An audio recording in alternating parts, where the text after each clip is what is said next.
Transcender la forme dans les symboles du monde divin. Pour guider l'âme humaine vers le chemin de sa transcendance, on a façonné des figures pour exprimer l'ineffable.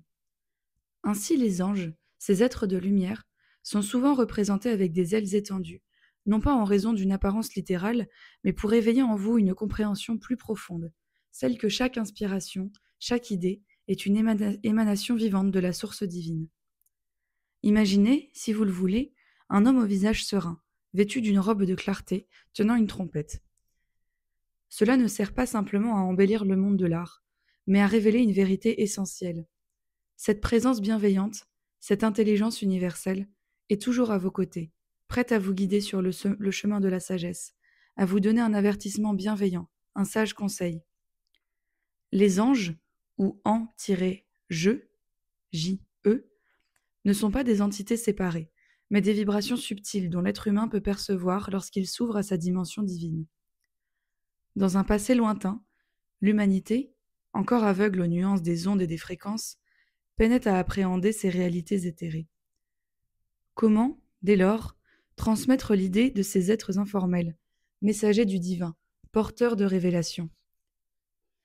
Une tâche ardue pour un esprit encore prisonnier des limitations de la matière. Ainsi, pour éveiller les âmes, nous avons eu recours à des images, à des symboles, des figures ailées, des rayons de lumière, des trompettes retentissantes. Ces représentations portent en elles le potentiel d'élever la conscience humaine, de l'ouvrir à l'inspiration divine. Les séraphins, comme on les a appelés, ne sont pas de simples illustrations, mais des ponts entre le céleste et l'humain. Ils portent en eux un message d'espoir, de lumière et de compréhension, qui parviendra à résonner dans vos cœurs pour amener l'humanité, enfin éclairée, à comprendre les mystères de l'univers et sa propre place en son sein.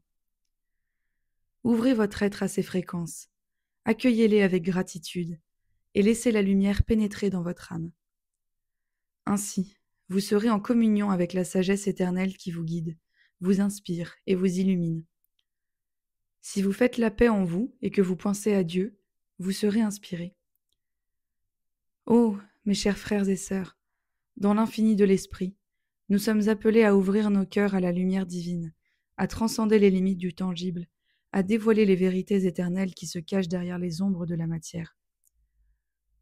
Nous avons dessiné l'archange, le gardien des cieux, chaussé de sandales et pourvu de grandes ailes, comme une métaphore vivante des principes cosmiques qui gouvernent notre existence.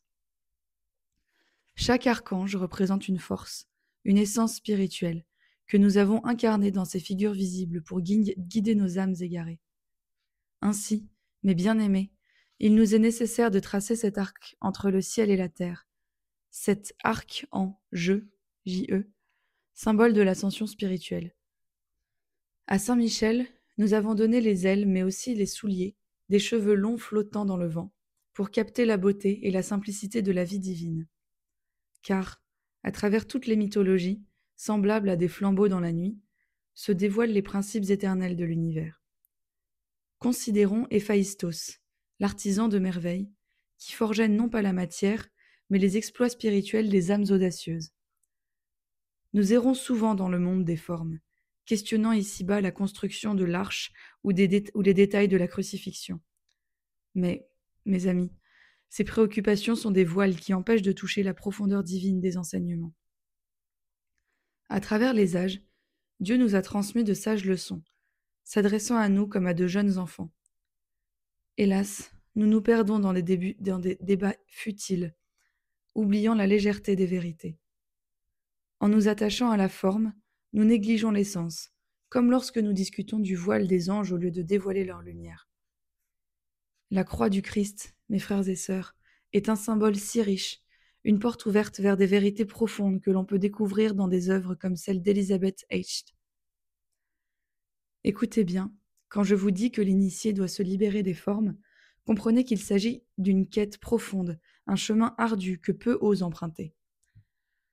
Dans les écrits sacrés, revêtus de mystère, Allah nous rappelle qu'il ne peut être représenté, non par crainte, mais en raison de la simple réalité de son essence infinie. Imaginez, prenez une feuille, un crayon, et tentez de dessiner ce que l'on appelle Dieu principe. L'impossible se révèle. Ce n'est pas une malédiction, mais un acte d'humilité, une invitation à reconnaître les limites de notre perception. Ainsi, levons nos esprits au-dessus des formes et plongeons dans le royaume de l'invisible, où les vérités cosmiques scintillent d'une lumière éclatante, et marchons ensemble vers cette connaissance sacrée qui nous unit dans l'amour divin.